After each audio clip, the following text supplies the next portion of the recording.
মাছ, মিষ্টি and more বাংলায় ছিল, আছে, থাকবে এবং চলবে। শ্রাবণ মাস, আর এই শ্রাবণ মাসে হিন্দু ধর্মাবলম্বীদের জন্য অত্যন্ত গুরুত্বপূর্ণ একটি মাস। কিন্তু যারা এটা মনে করেন, যারা এই নিয়ম মানতে চান, তাদের জন্য বাংলা এবং বাঙালি এই বিষয়টা বারবার করে এখন হাইলাইটেড হচ্ছে। বিশেষ করে যখন সামনে নির্বাচন, আর সেই নির্বাচনের মুখে দাঁড়িয়েই বিজেপি যখন ক্ষমতা দখল করার চেষ্টা করছে এই বাংলার বুকে, তখন ভারতের অন্যান্য প্রান্তে ঠিক কি কি ঘটনা ঘটছে সেগুলো কিন্তু বাঙালি নজরে রাখছে। আর এই সব কিছুকে মিলিয়ে এদিন এমন একটি ঘটনা সামনে এসেছে যখন অন্য একদিকে গাজিয়াবাদে একটা ঘটনা ঘটছে এবং রাজ্যে দুর্গাপুরে, পশ্চিম বর্ধমানের দুর্গাপুরে সেখানে বক্তব্য রাখছেন প্রধানমন্ত্রী নরেন্দ্র মোদী। বাঙালিকে, বাংলাকে নতুন স্বপ্ন দেখাচ্ছেন, তৃণমূল কংগ্রেসের বিরুদ্ধে মুখ খুলছেন। আবার অন্যদিকে গাজিয়াবাদে দেখা যাচ্ছে সেখানে একটি বিখ্যাত চেইন রেস্টুরেন্ট কেএফসি সেটা বন্ধ করার জন্য হিন্দু রক্ষা দল রীতিমতন স্লোগানবাজি করছে, হুঁশিয়ারি দিচ্ছে। ভিডিও ভাইরাল হয়েছে সমাজ মাধ্যমে। ভিডিওটা দেখুন, তারপর আলোচনায় আসবো। বাংলার মানুষ চাইবে তো এই ধরনের কালচার বাংলাতে আসুক? কারণ বাঙালি কিন্তু অন্য মেজাজে বসবাস করে, আর কথাতেই বলে মাছে ভাতে বাঙালি। দেখুন,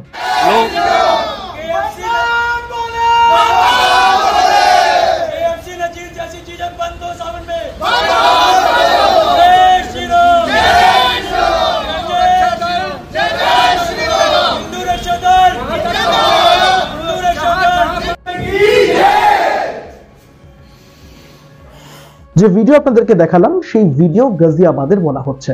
এই ভিডিও সমাজ মাধ্যমে এখন ভাইরাল হতে শুরু করেছে, আর ভাইরাল হতেই এই প্রশ্ন উঠতে শুরু করেছে যে মানুষ কি খাবে, মানুষ কি পড়বে, মানুষ কোন ভাষায় কথা বলবে, সেই অধিকারটুকু কি ছিনিয়ে নেবে বিজেপি?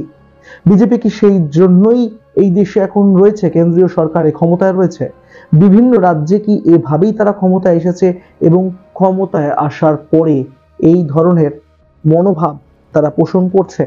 কারণ হিন্দু রক্ষা দল যে ঘটনা ঘটিয়েছে বলে অভিযোগ এসছে এই কেএফসি রেস্টুরেন্টের বাইরে, যে তারা দোকানটা বন্ধ পর্যন্ত করিয়ে ছেড়েছে কারণ শ্রাবণ মাস চলছে, আর সেখানে নাকি পুলিশও উপস্থিত ছিল। পুলিশ নাকি নীরব দর্শক ছিল, তারা সামনেই ঘটনা হতে দেখেও কোনো রকম অ্যাকশন নেয়নি, কোনো রকম ব্যবস্থা গ্রহণ করেনি। দোকান বন্ধ করতে হয়েছে কর্তৃপক্ষকে, কারণ সেখানে জয় শ্রীরাম, একই সঙ্গে বিভিন্ন ধর্মীয় স্লোগান দেওয়া হয়েছে এবং এই দোকানকে বন্ধ করা হয়েছে। কারণ এই শ্রাবণ মাসে আমিষ বিক্রি হবে না, মাংস বিক্রি হবে না। কিন্তু প্রশ্ন হচ্ছে, যখন নির্বাচন এগিয়ে আসছে তখন এই ইস্যুটাকেও তো হাতিয়ার করছে বিজেপি, যেরকম তৃণমূল কংগ্রেসের একাধিক ইস্যুকে হাতিয়ার করছে। যেরকমটা আপনাদেরকে ভিডিও শুরুতেই বললাম যে মাছে ভাতে বাঙালি, বাঙালি মাছ খেতে ভালোবাসে।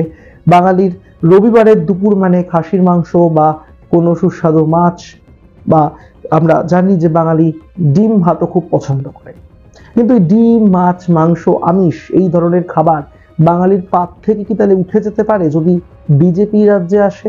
কারণ বিজেপি শাসিত একটা রাজ্যের ঘটনা আপনাদেরকে দেখালাম, আর বিজেপি শাসিত রাজ্যে বিভিন্ন সময় বিভিন্ন ইস্যুকে সামনে নিয়ে কিন্তু কখনো মাছের দোকান বন্ধ, কখনো মাংসের দোকান বন্ধ, এই ধরনের ঘটনা সামনে এসেছে।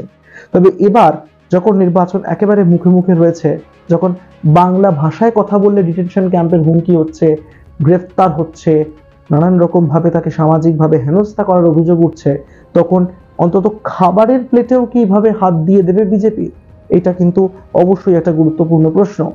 কারণ 2026 সালের নির্বাচনে যে সকল বিজেপি কর্মীরা রয়েছেন, যে সকল বিজেপি সমর্থকরা রয়েছেন, তারা যখন ভাবছেন, আশা দেখছেন নতুন একটা দিন আসবে, তৃণমূল কংগ্রেসকে গদিচ্যুত করে বিজেপি ক্ষমতায় বসবে বাংলায়, তখন এই সমস্যাগুলো আসবে। সেগুলো নিয়ে ওয়াকিবহল কজন এটা নিয়ে ভাবছেন? তৃণমূল কংগ্রেস কিন্তু ভাবছে। তৃণমূল কংগ্রেসের তরফে এই খাবার নিয়েও বারবার ইস্যু করা হয়েছে, আর এই খাবার নিয়ে এদিনও কুণাল ঘোষ মন্তব্য করেছেন, সাংবাদিক বৈঠক করেছেন। সাংবাদিক বৈঠকে একেবারে সামনে রেখেছেন ফিশ ফ্রাই, তার পাশে রেখেছেন সিঙ্গারা, তার সঙ্গে রেখেছেন জিলিপি।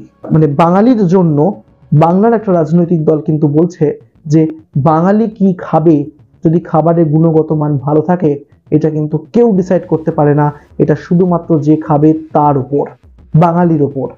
কি বলেছেন কুণাল ঘোষ, দেখুন। মমতা বন্দ্যোপাধ্যায়ের রাজ্য মনে করে খাদ্যের গুণগত মান যদি ঠিক থাকে তাহলে কে কি খাবেন সম্পূর্ণ তার বিষয়। আবার কেউ নিরামিষ খান, কেউ আমিষ খান, কে কি খাবেন কে কি পরবেন এটা অন্য কেউ ঠিক করে দিতে পারে না। তো বহু জায়গায় মাছ মাংস ডিম খেতে দিচ্ছে না, তা কেন হবে? গণতান্ত্রিক দেশ, যার মনে হবে নিরামিষ খাবার খাবেন। আমরাও অনেক সময় কোনো পুজোর দিন তো নিরামিষ খাই।